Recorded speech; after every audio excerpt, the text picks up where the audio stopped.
Bismillahirrahmanirrahim. Assalamualaikum warahmatullahi wabarakatuh. Alhamdulillah wassalatu wassalamu ala Rasulillah amma ba'du. Apa kabarnya kakak-kakak semua kelas 5? Alhamdulillah luar biasa. Allahu Akbar. Alhamdulillahirabbil alamin. Allah masih memberikan kekuatan, masih memberikan kesehatan, masih memberikan keberkahan kepada kita semua sehingga kita masih bisa belajar dengan baik, belajar dengan sungguh-sungguh. Pada kesempatan kali ini kita akan belajar PAI dan Budi Pekerti kelas 5 SDIT Auladi tahun pelajaran 2020-2021.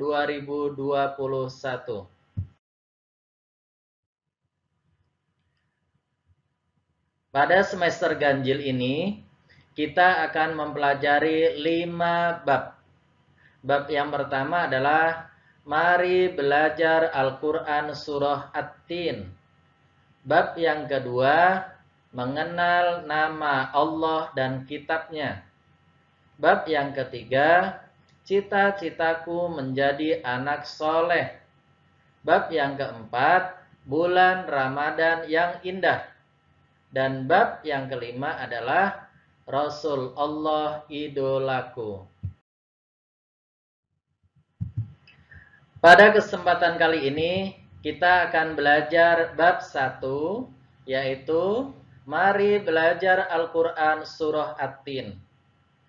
Pada pembelajaran ini kita akan membacanya, kemudian menghafalkannya, dan selanjutnya adalah kita akan memahami isi daripada surah At-Tin. Sama-sama kita awali bacaan surah At-Tin ini dengan membaca lafaz basmalah. Bismillahirrahmanirrahim.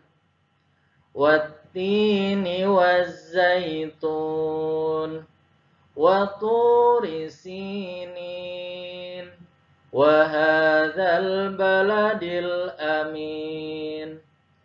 Laqad khalaqnal insana fi ahsani taqwim.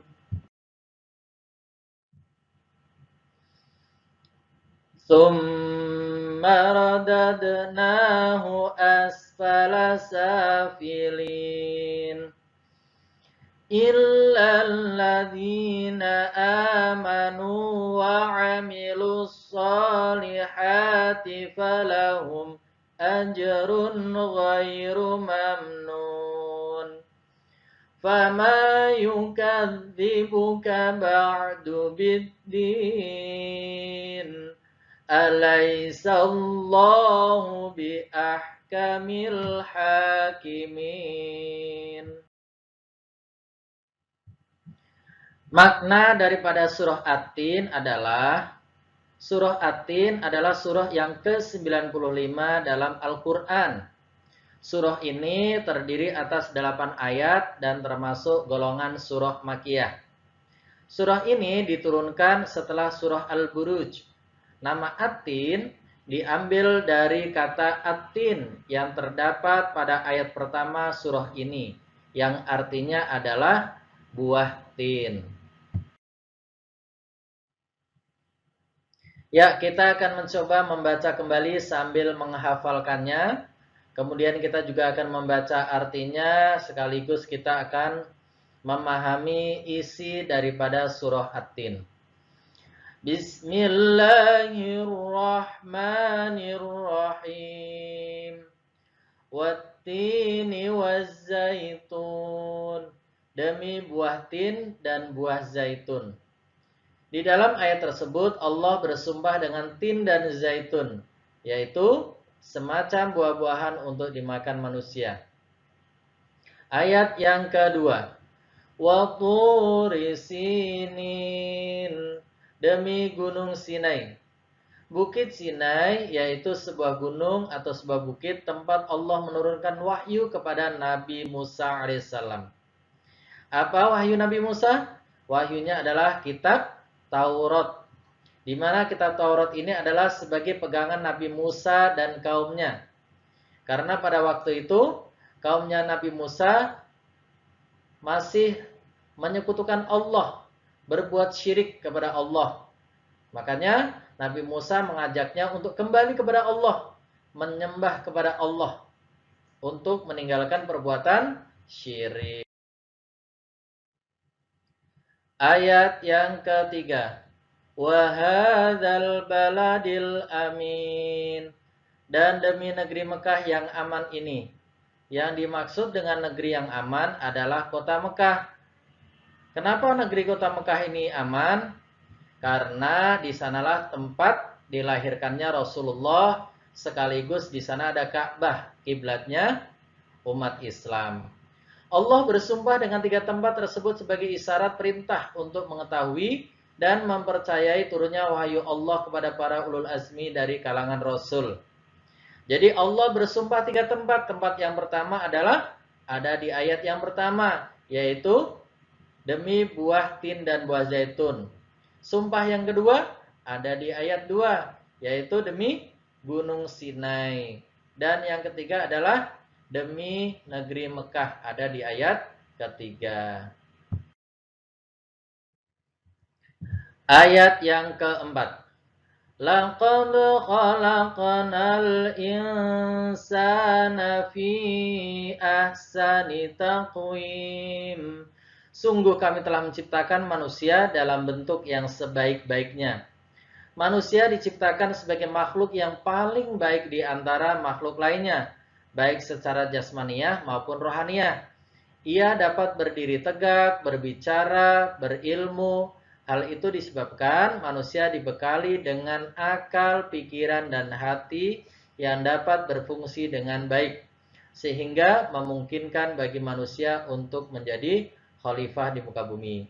Jadi manusia itu memang diciptakan sebagai makhluk yang paling baik apabila dia taat kepada Allah, menyembah kepada Allah, menjalankan perintah-perintah Allah, dan menjauhi larangan-larangannya. Ayat yang kelima. Tsumma radadnahu asfala safilin. Kemudian kami kembalikan dia ke tempat yang serendah-rendahnya. Manusia akan berubah menjadi makhluk yang hina dan rendah derajatnya di hadapan Allah apabila ia tidak bersyukur, selalu bermaksiat, dan tidak mentaati perintah Allah Subhanahu wa ta'ala. Tempat kembalinya adalah neraka yang menyengsarakan. Ayat yang ke-6. Illalladzina amanu wa 'amilus solihati falahum ajrun ghairu mamnun.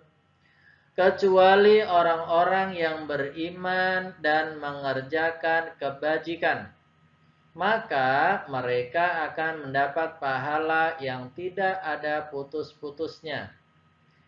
Manusia yang akan selamat dari kehinaan adalah orang yang beriman dengan sungguh-sungguh dan membuktikannya dengan ibadah dan amal soleh.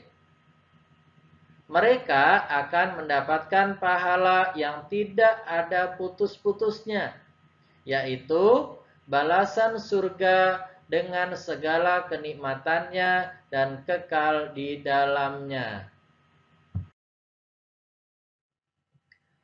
Ayat yang ke-7. Fama yukadzibuka ba'du biddin. Maka apa yang menyebabkan mereka mendustakanmu tentang hari pembalasan setelah adanya keterangan-keterangan itu? Melalui Rasulullah SAW sebagai pembawa risalah dan uswatun hasanah, kita menjadi tahu tentang ajaran Islam. Kita tidak boleh mendustakan ajaran yang dibawa oleh beliau, karena Mendustakan ajarannya berarti sama saja mendustakan Allah dan balasannya adalah neraka. Ayat yang terakhir yaitu ayat yang ke-8. Alaihissallahu biahkamil hakimin. Bukankah Allah hakim yang paling adil? Allah adalah hakim yang paling adil.